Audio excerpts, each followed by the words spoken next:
Torah portion which we read this Shabbat is called Parshat Balak. Parshat Balak gets its name from King Balak. King Balak is the king of the Moabites. And so the Israelites now are on their way, as we reach toward the end of the book of Numbers, towards their date with destiny, their opportunity to enter into the land of Israel. In order to get to the point where they will cross the Jordan River from the east to enter into the land of Israel near the plain of Jericho, they have to pass through a few different nations' territory. The first are the Amorites. The Amorites decide they're going to mess with the Israelites, and as we know throughout history, those who mess with the Israelites generally do fine. But the Amorites don't do fine. The Amorites are vanquished. Their territory is conquered. And so the king of the Moabites, King Balak, is terrified of this huge people that's about to enter into his territory. He says they're going to be like oxen that will lick all the grass of the country, that they're going to be vanquished as well. So if you were the king of Moab and you had to deal with the Israelites marching through your territory, what would you do? Maybe you'd find some mercenary prophet to curse the Israelites so that you could beat them in battle. Isn't that what everybody does? So they find this prophet named Balaam.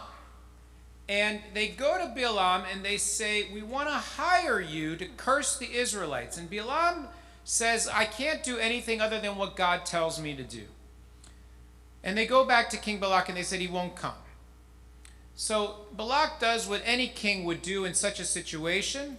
He offers more money. And he says, I'm going to make it worth your while to come and curse the Israelites. So Balaam goes to God and says, what? God says, all right, if you want to go, you can go, but you can only say what I tell you to say. So Balaam is looking for an opportunity. Maybe God will change God's mind, and maybe Balaam will be able to do this errand. He'll make a little bit of money. He'll curry favor with the Moabites. He'll be popular. His social media will get more likes. He'll be able to amplify his brand. I'm not sure. In any case, Balaam decides to go. God is not happy with this decision, and so God decides to mess with him. So God sees Balaam walking with these fancy Moabites on his donkey and places an angel in the path of the donkey. Balaam, the so-called prophet, can't see the angel with the sword, but the donkey can.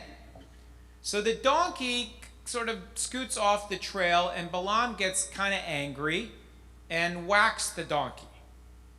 And then the donkey is trying to get back on the path, but gets squeezed by the angel toward a wall and smushes Balaam's leg against a wall, and so Balaam hits him again.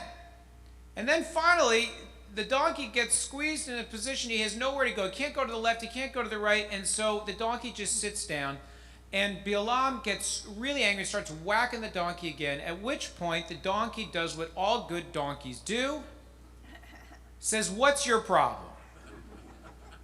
Haven't I been your donkey for all this time? Why are you saying? He says, well, if I had a sword, I'd kill you. You embarrass me in front of all these fancy people. At which point the Holy One reveals to Balaam what a fool he's been, that the so-called prophet couldn't even see the angel of God, and yet the ass could. At which point, when Balaam is called upon to curse the Israelites, he utters the famous words which we use to open our morning worship, Ma tovu ohalecha Yaakov mishkenotecha Yisrael. How beautiful are your tents, O Jacob, your dwelling places, O Israel. And Balak gets mad about the fact that he blesses the Israelites instead of curses him, and the story continues. I think about this story because so often in our lives we have the opportunity to choose how we want to greet a set of facts that are in front of us. We can choose curse or we can choose blessing.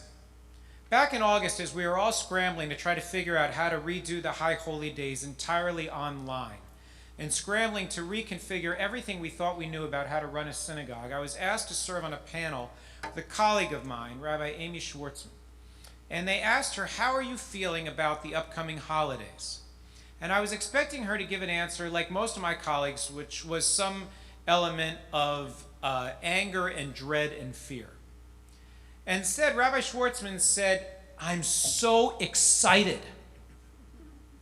I've been doing high holidays the same way for 30 years. This is a chance to rethink everything and to be really creative. We're going to have so much fun. I'm so excited by what we're going to do. She was able to see an opportunity where a lot of people might see curse and instead saw it as an opportunity for blessing. And perhaps when we think about how often we turn to our judgmental side, we turn to our negative side, and how rare it is that we allow ourselves to open our hearts to the possibility of blessing, maybe we can take a little bit of a lesson from Balaam and his very famous talking donkey.